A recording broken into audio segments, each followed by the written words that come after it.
और सज्जनों, आज हम सभी पूरी दुनिया में हेल्थ एंड वेलनेस के लिए एक बहुत बड़े आयोजन के साक्षी बन रहे हैं।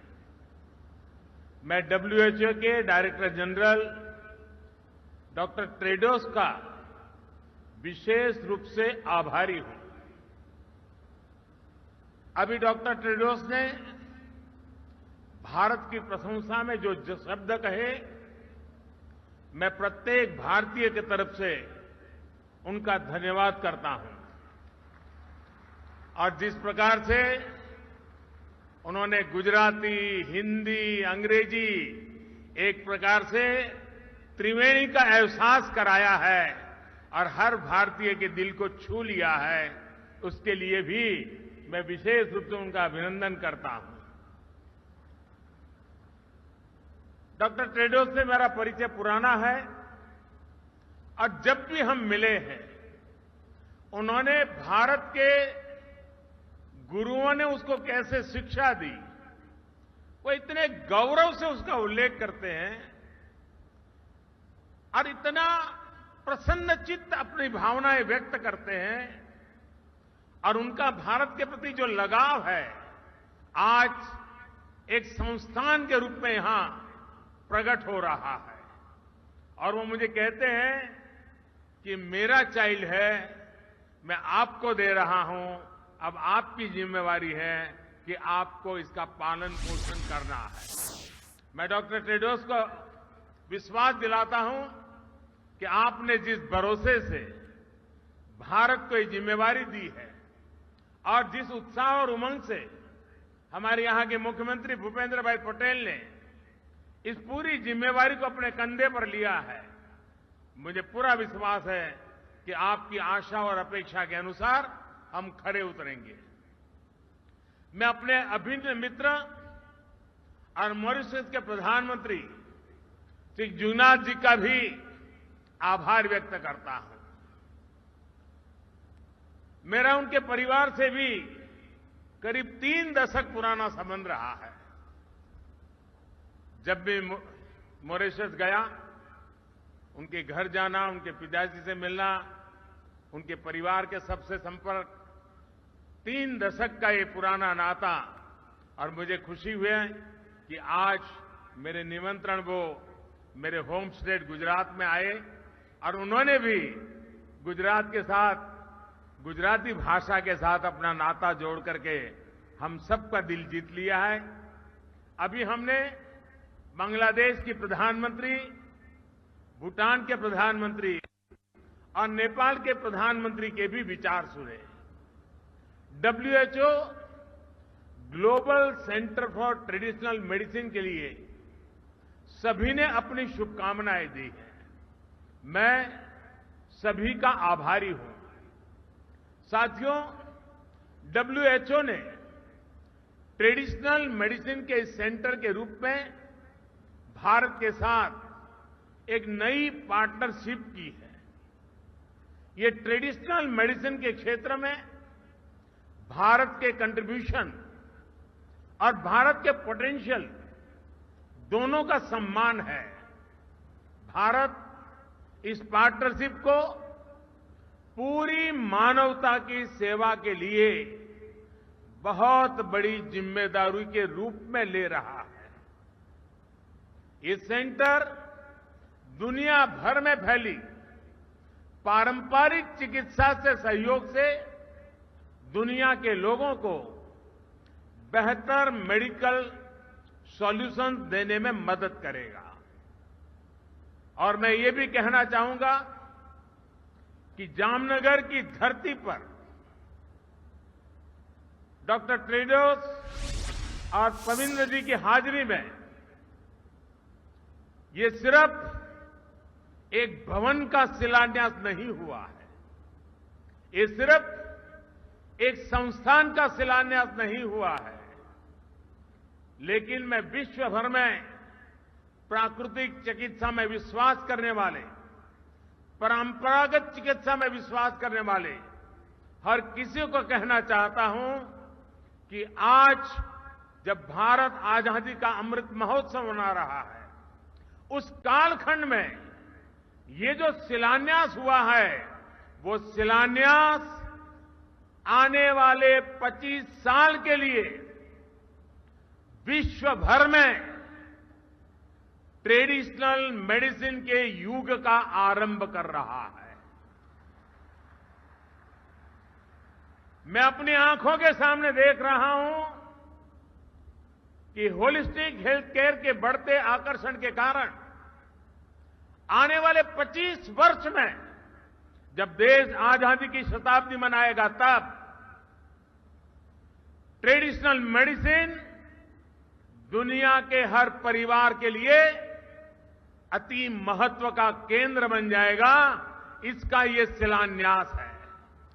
और आयुर्वेद में तो अमृत कलश का बड़ा महत्व है और अमृत काल में ये कार्य का आरंभ हो रहा है। इसलिए मैं एक नए विश्वास के साथ एक दूरगामी प्रभावों का असर देख रहा हूं और मेरे लिए व्यक्तिगत तौर पर यह बहुत सुखद है कि इस ग्लोबल सेंटर की स्थापना हमारे जामनगर में हो रही है। जामनगर का आयुर्वेद से एक विशेष रिश्ता रहा है। 5 दशक से भी ज्यादा पहले जामनगर में विश्व की पहली आयुर्वेद यूनिवर्सिटी की स्थापना हुई थी। यहां एक बेहतरीन आयुर्वेद संस्थान institute of teaching and research इन आयुर्वेदा है। अब विश्व स्वास्थ्य संगठन का ये ग्लोबल सेंटर वेलनेस के क्षेत्र में जामनगर की पहचान को वैश्विक स्तर पर नई ऊंचाई देगा। साथियों, डिसीज फ्री रहना, निरोगी रहना जीवन की सफर का एक महत्वपूर्ण हिस्सा हो सकता है, लेकिन वेलनेस ही अल्टीमेट गोल होना चाहिए। साथियों, वेलनेस का हमारा जीवन में क्या महत्व है, ये हमने कोविड पैंडेमिक के इस दौर में अनुभव किया है। इसलिए विश्व को आज हेल्थ केयर डिलीवरी के नए आयाम की तलाश है। मुझे खुशी है कि इस साल के आवर प्लेनेट आवर हेल्थ ये नारा देकर डब्ल्यूएचओ ने भारत का वन अर्थ वन हेल्थ इस विजन को आगे बढ़ाया है। साथियों, हमारे यहां हजारों साल पहले रचित अथर्ववेद में कहा गया है, जीवेम शरदः शतम, यानी 100 वर्ष तक जिए।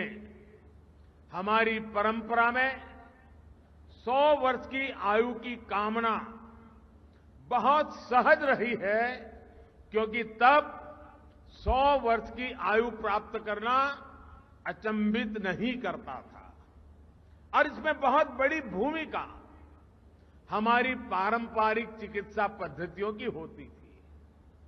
भारत की पारंपरिक चिकित्सा पद्धति सिर्फ इलाज तक सीमित नहीं रही है, बल्कि ये लाइफ की एक होलिस्टिक साइंस है।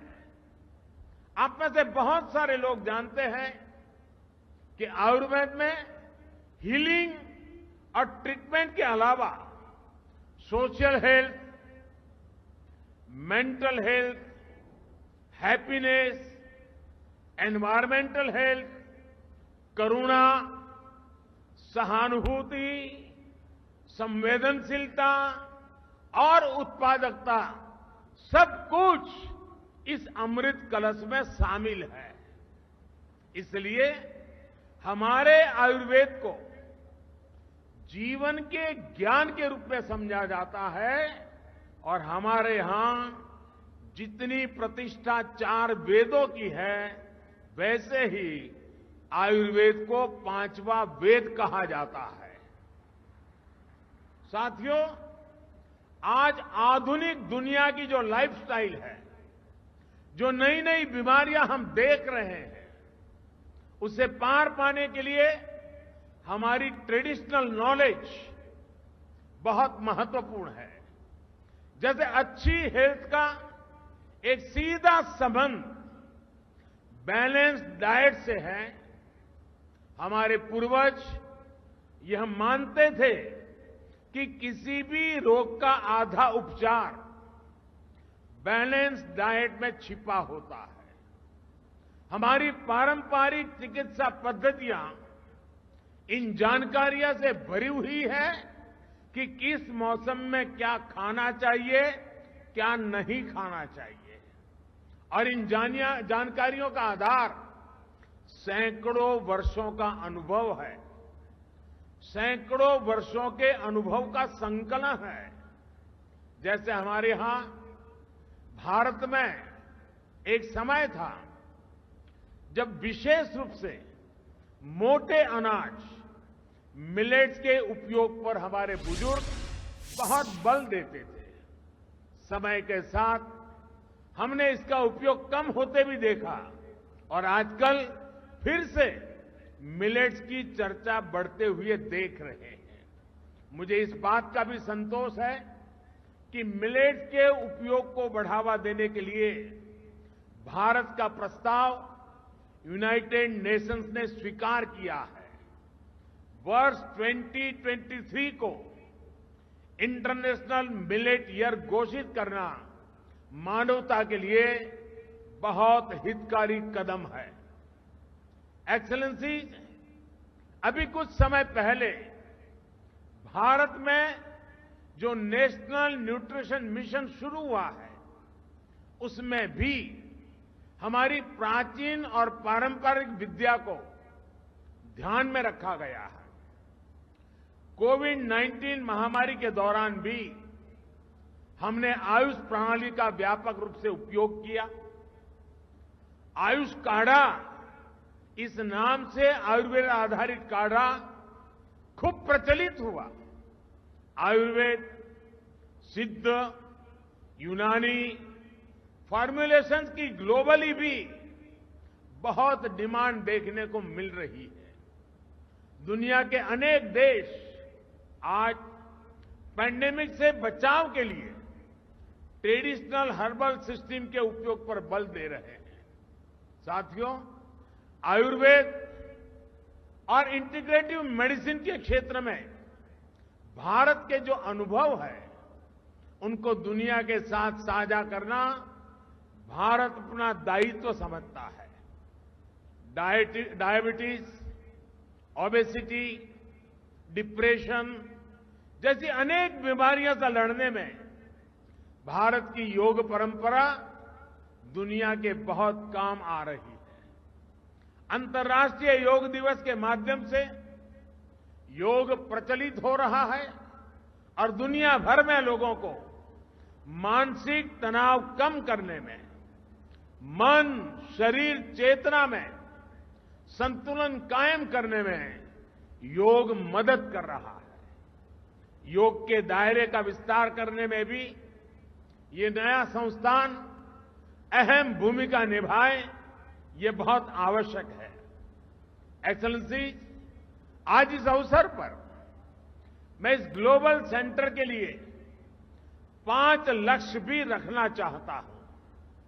पहला लक्ष्य टेक्नोलॉजी का उपयोग करते हुए ट्रेडिशनल विद्याओं के संकलन का है, उनका डेटाबेस बनाने का है। अलग अलग देशों में ट्रेडिशनल मेडिसिन की अलग अलग परंपराएं रही हैं। इस केंद्र में इन परंपराओं का संकलन करते हुए एक वैश्विक संग्रह यानी रिपोजिटरी बनानी चाहिए। ये केंद्र इन परंपराओं के जानकारों, मूल पद्धतियों के स्रोतों का अध्ययन करके भी उनका एक संकलन कर सकते हैं। ऐसा करना इसलिए भी जरूरी है ताकि अलग अलग देशों में मौजूद पारंपरिक चिकित्सा की महत्वपूर्ण जानकारी आने वाली पीढ़ियों को मदद करती है। साथियों, जीसीटीएम को पारंपरिक औषधियों की टेस्टिंग और सर्टिफिकेशन के लिए इंटरनेशनल स्टैंडर्ड भी बनाने चाहिए। ये आपकी संस्था का दूसरा लक्ष्य हो सकता है।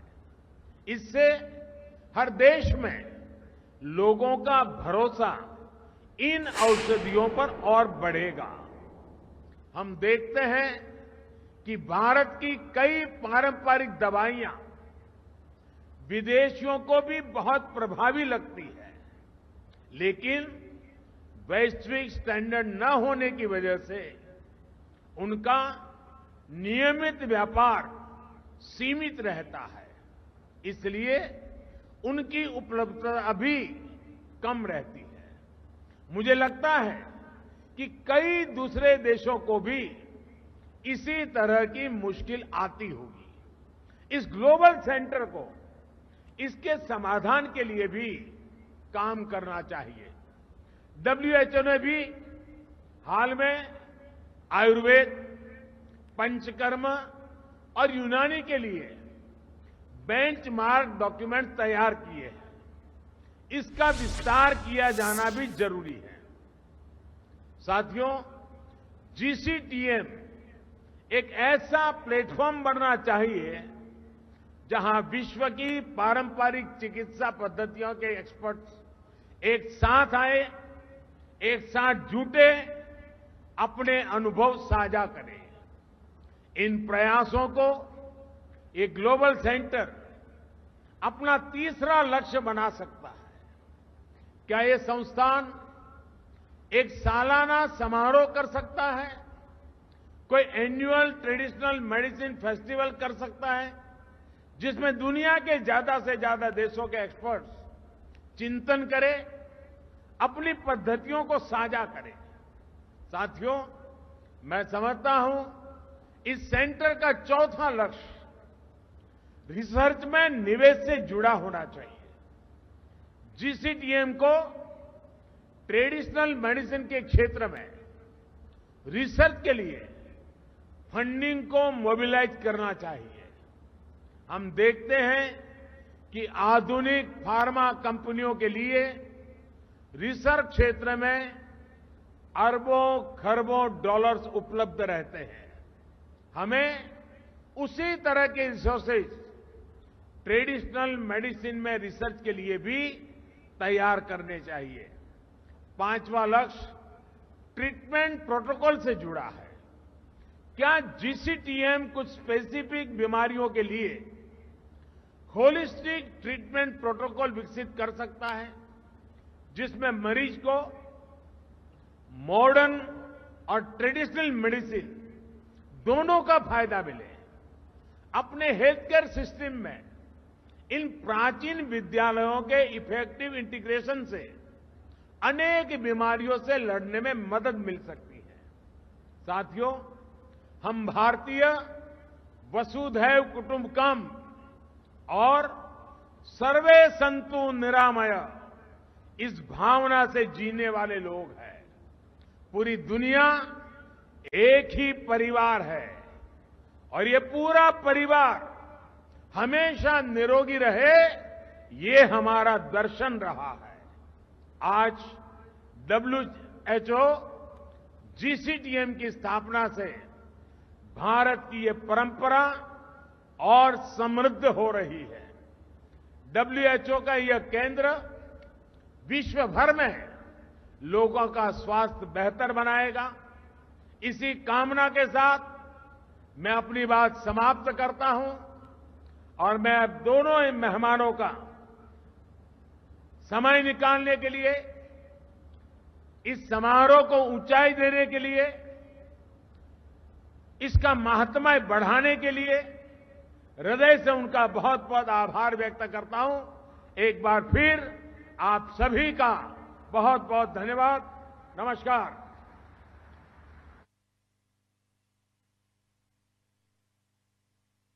बहुत बहुत